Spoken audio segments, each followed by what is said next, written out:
The whole point of recreating cars of this kind, like the Sharknose, is because they no longer exist, and without somebody having the forethought to do this, they will just be forgotten.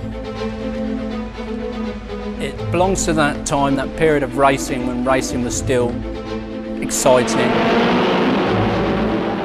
dangerous, when if you drove on the limits, you're really putting your life at risk.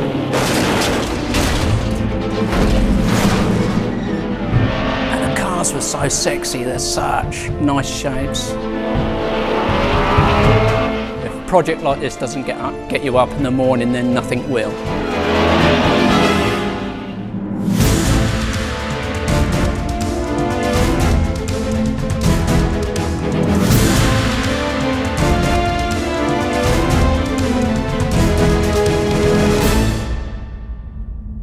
Hello and welcome to a short film on what has been a very long story. Now, motor racing history is punctuated by a number of very significant landmark seasons. One of the most important of these was 1961. That was the year when the new 1.5 litre Formula One regulations came into force, governing the World Championship. Ferrari absolutely dominated the World Championship Grand Prix that year with their new V6 engined Sharknose cars. Nowhere were they more dominant than in the Belgian Grand Prix at Spa-Francorchamps. They finished first, second, third and fourth there, and the most distinctive of those cars was the bright yellow Belgian liveried car that was driven by Olivier Gendebien. That car has long since been lost to us, but now it has been recreated around an original engine, original transaxle, and many other original components. The car has been built by Jim Stokes Workshops and it has been bodied by VintageCars.com. It's an extraordinary job achieved by extraordinary people.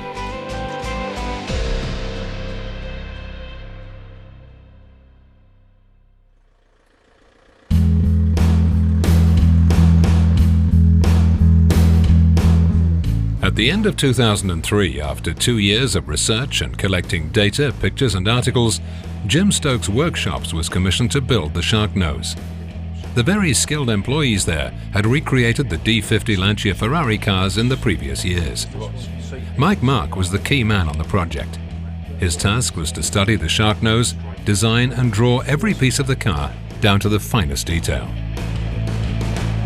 Jim found an original transaxle. It arrived in the workshop in July of the following year. This transaxle was an indispensable part for the success of the project. When Mike looked at it, it turned out to be in perfect condition. Even the period cotton ceilings were still in place and the whole chamber was filled with old dirty oil.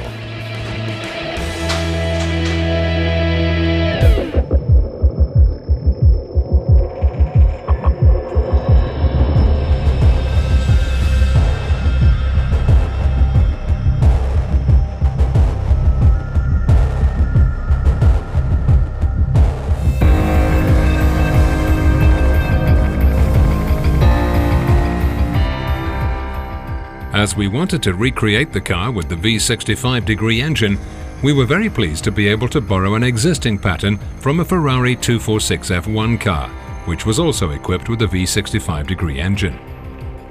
In October 2005, we went to Andy Harling of Harling Foundries to mould the crankcase. With some small alterations, we'd be able to modify it into a 156 block. We started to machine it at the workshop, but as it turned out, we didn't have to finish the job.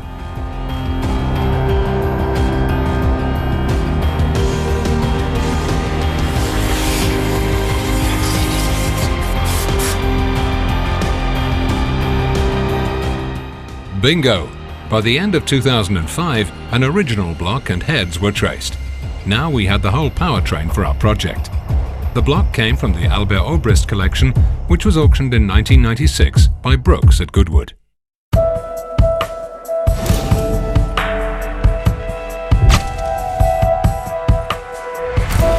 With regard to the components for the car, it is most important to use as many of the original pieces as we can possibly find. And we have spent quite a lot of time chasing around trying to locate original parts, original information, because that is what gives the job the backbone of the original car and the original feeling of how it was constructed.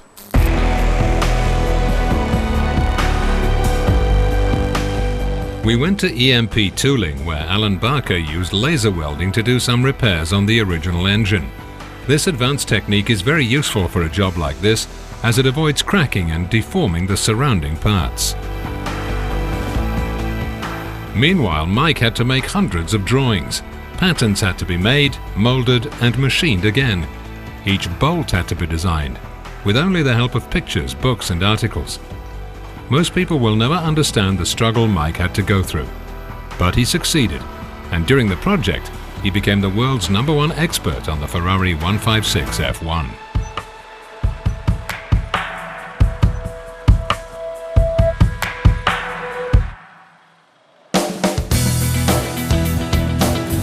A copy of the original factory chassis drawing was the basis not only for the chassis, but in fact for the whole shape of the car.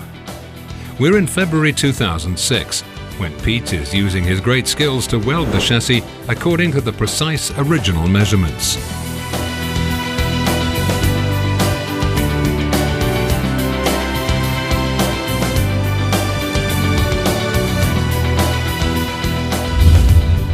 One and a half years later, in May 2007, the chassis was brought to VintageCars.com.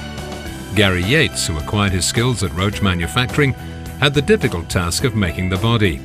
Even with the chassis being 100% exact, it wasn't easy. From each angle, the car looks completely different. Many months passed, and the car slowly took on its beautiful shape.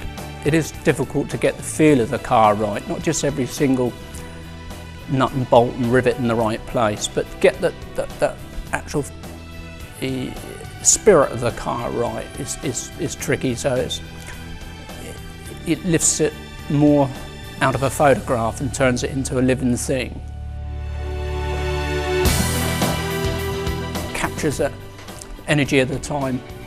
That's the hard part. It's the difference between having a flat thing that looks perfect in form but has no character or none of the feel of it that the original cars had.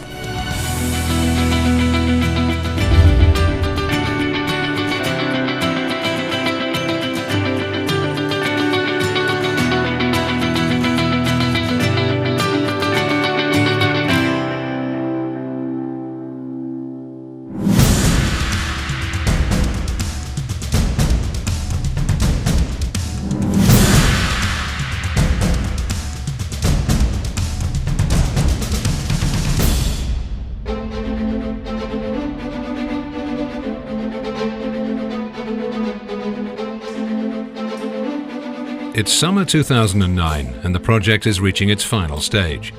Daniel Setford spent months putting the engine together. It was a hard job even for a specialist like Dan. But now his work and the engine would be tested on the dyno. He did a perfect job, and the engine performed just as it did in 1961.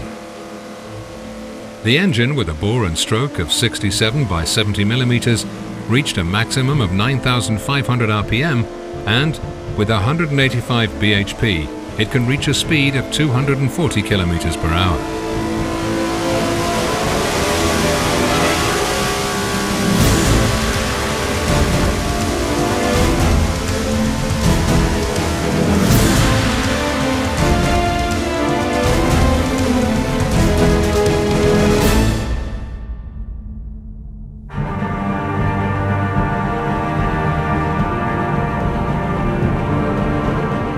Seven years have passed since the idea of recreating the yellow Sharknose was born.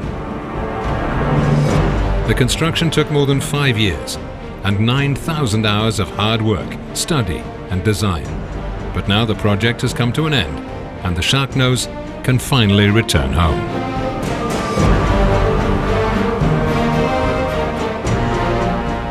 On a rainy day at the old Spa-Francorchamps track, Mike drove the car, taking the left-hander towards Bionville, following on up to Master, and taking the Stavelot corner, disappearing towards Blanchimont, just as Jean de Bien did all those years ago.